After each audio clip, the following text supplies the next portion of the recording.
Tapi pendapatannya sebulan tuh bisa 1,5 miliar bersih dari bisnis kuliner. Ya nggak perlu dengan uang yang banyak gitu. Cukup aja udah cukup. Cukup bisa beli mobil, cukup bisa.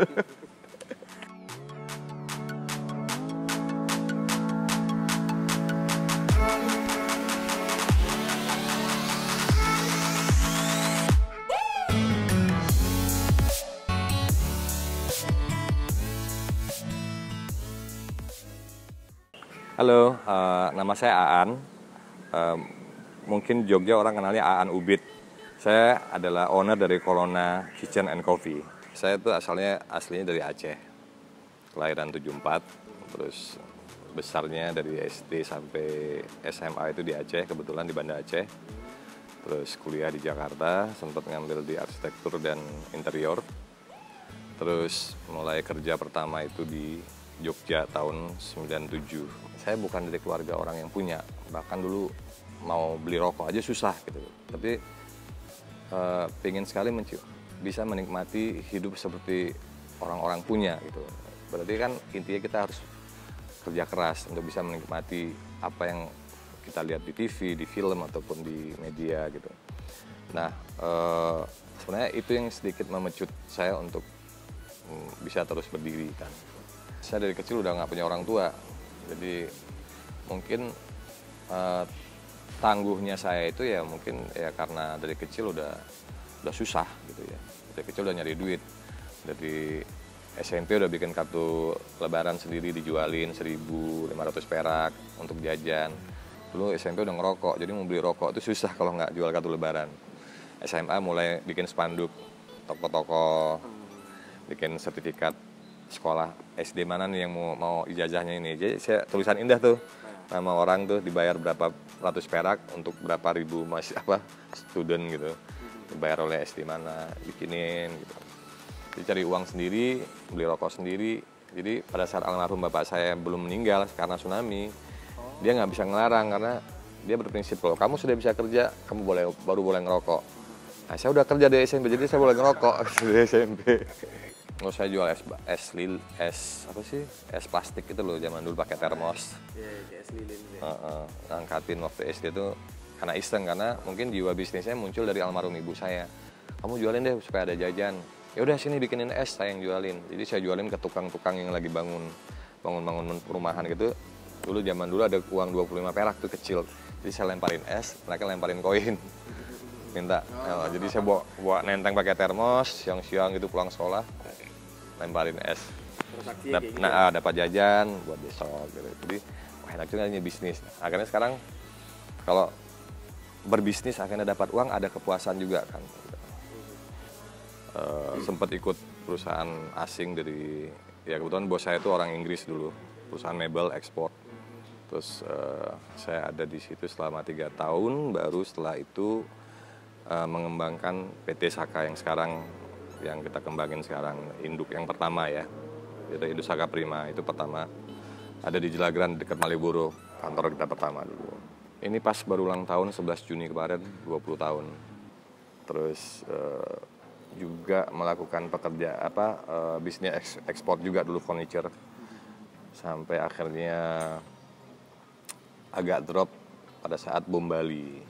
Nah, itu mulai kita beralih ke dunia arsitektur dan interior yang ada di Jogja lokal. Jadi kita nggak main di furniture lagi akhirnya.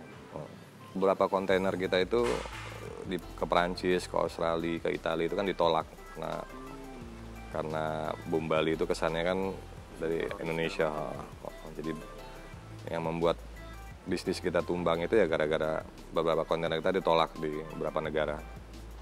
Jadi saya mulai dulu zaman minimalis desain dulu, mulai era minimalis. Akhirnya saya mencoba merancang furniture yang bergaya minimalis ke Jogja. Awalnya kita menjadi pelopor lah dulu untuk pekerjaan interior. Iya, pekerjaan interior kita berani bikin desain yang simple yang sedang tren di luar gitu. Akhirnya saya mulai dapat lagi pembeli dan mulai dapat order lagi. Saya berprinsip setiap ada tantangan yang ditawarkan harus berani ambil. Jadi jangan pernah bilang enggak. Jadi kalau ditantang oleh orang ngerjain ini harus bisa. waktunya sempit harus bisa. Gimana caranya? Iya dulu. Gagalnya belakangan, nanti belakangan gitu. Jadi harus berani dulu, itu modal nekat dulu. Jadi kita sempat periode, kalau saya ingat 2014, 2013 itu kita sempat nggak ada kerjaan sama sekali ya, karena memang beberapa kerjaan konstruksi itu kan banyak diambil oleh BUMN. Terus kita beberapa yang notabene kita banyak di hotel project juga nggak kebagian pekerjaan hampir 4 tahun. Jadi saya pernah menggaji karyawan itu 4 tahun ya tanpa apa-apa. Jadi mereka cuma tidur, datang, nggak tahu disuruh apa juga nggak tahu. Order gambar juga nggak ada. Studio kita juga nggak jalan, apalagi konstruksinya gitu. Jadi mereka tuh belasan tahun. Jadi dari mulai saya bujangan, mereka bujangan, sampai mereka punya anak, saya punya anak, masih tetap ikut gitu di Saka. Jadi saya pikir ya tanpa mereka juga saya kan dulu nggak ada apa-apa. Nah, kebiasaan kebanyakan orang itu dalam berbisnis itu pada saat dia menjalani sebuah bisnis, dia jatuh, dia nggak bangun lagi. Dia nggak berani maju lagi karena nganggap itu jadi masalah besar buat dia. Jadi kadang ada yang mau bunuh diri lah, apa sempet saya sih ngerasain depresi juga. Karena apa? Hutang yang bengkak, dikejar sama supplier, nggak bisa balikin. Aset dijual semua, tapi juga nggak bisa nutup juga, kan itu jadi masalah. Tapi karena prinsip saya dulu, kalau kita dikasih kepercayaan oleh orang-orang, ya kepercayaan itu yang paling penting bisa kita jaga, sehingga mereka juga kalau hutangnya ratusan juta, saya nyicil 5 juta aja mereka masih percaya. Dan itu yang membuat jaminan ke saya ke depan tuh oleh mereka tetap masih dikasih hutangan lagi gitu loh. Jadi itu yang membuat saya juga bisa berjalan. Ya kadang-kadang kan di dunia saya sebagai arsitek juga ikut ngebangun. Sebagai kontraktor kan punya banyak risiko. Kadang masalah rismon kayak kemarin, masalah resesi global jadi masalah. Kita lagi ngebangun, tiba-tiba harga fluktuatif naik. RAB udah nggak sesuai gitu. Jadi akhirnya kan profit udah nggak ada, segala macam. Bahkan bisa minus ya? Ya bisa minus. Nah itu yang membuat risiko kontraktor itu tingginya di situ. Nah, pada saat nggak terjadi profit ya jadi hutang, jadi bengkak kan jadi. Cuma karena saya memang udah terbiasa. Akhirnya dulu mau pengen punya karyawan satu, mikir gimana ya bisa gajinya gitu. Tapi setelah perusahaan itu berkembang, kita butuh orang finance, butuh sekretaris, terus butuh tukang gambar, butuh arsitek, butuh asisten-asisten di bawah kita yang menjadikan kita sebuah tim untuk bekerja.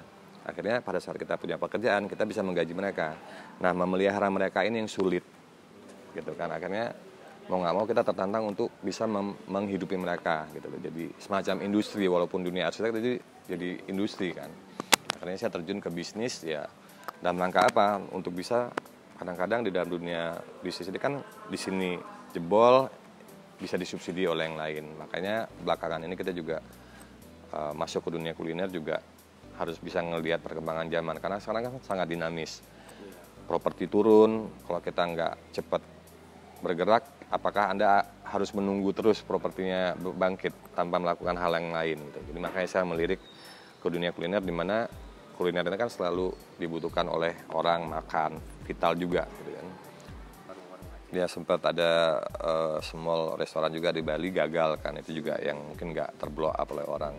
Kita punya namanya God Island, jadi restoran di pinggir pantai sama wisata air.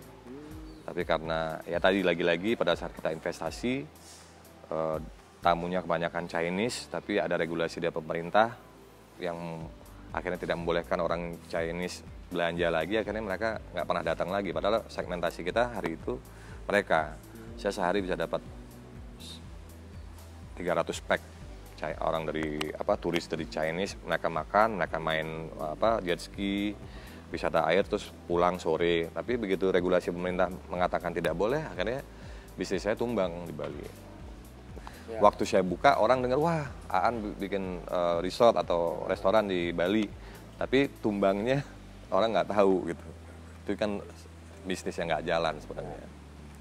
Kolonna itu diambil dari bahasa Yunani, dia berarti pilar, pos, tiang. Makanya ada beberapa tiang di depan gitu. Itu menjadi kayak ya filosofinya sama seperti Saka juga kan. Saka itu kalau bahasa Jawanya soko, kalau bahasa Acehnya gula.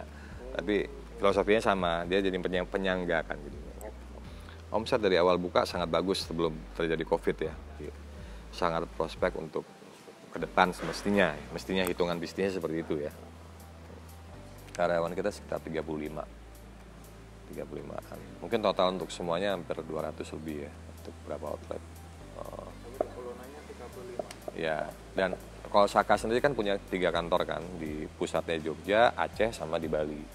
Jadi kita punya karyawan juga di Bali sama di Aceh.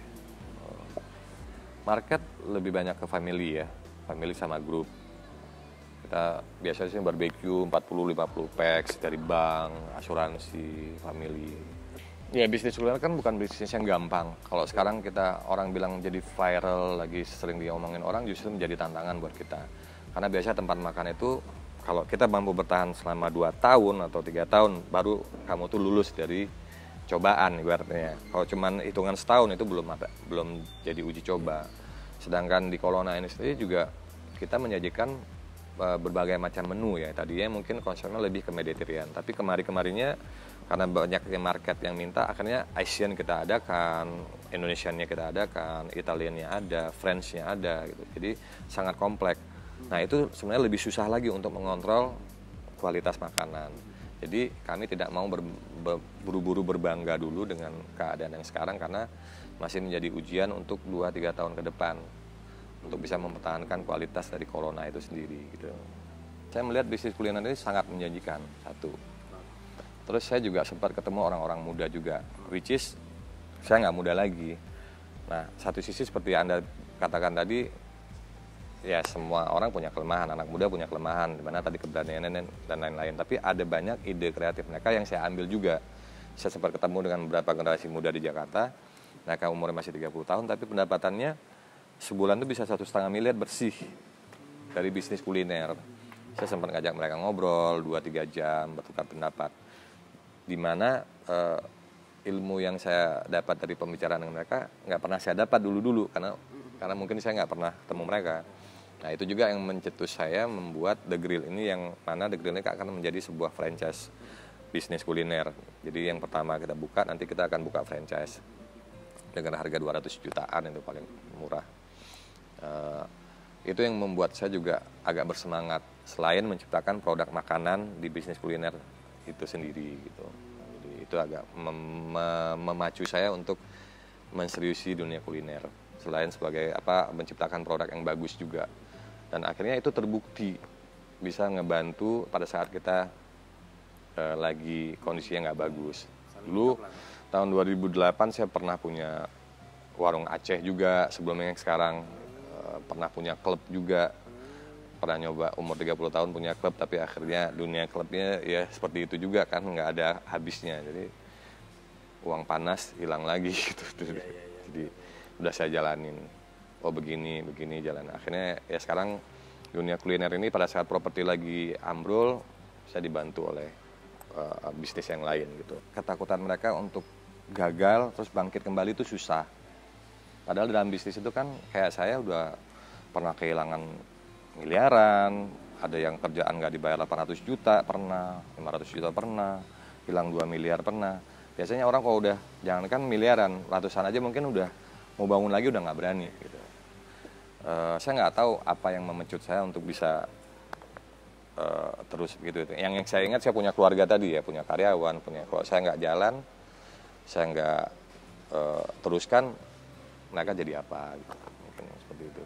Nah, banyak hal mungkin yang teman-teman di Jogja sendiri tahu, yang teman dekat, banyak hal gila yang saya lakukan, bahkan di luar nalar orang lain ya, yang itu harus diambil, karena kesempatan itu kan kadang-kadang nggak datang 2 kali. Ada sih datang 2 kali, tapi kalau lo nggak ambil, lo nggak akan tahu. Kamu nggak akan tahu kamu bisa jadi apa enggak. Sebenarnya kebahagiaan itu sebenarnya ya nggak perlu dengan uang yang banyak gitu.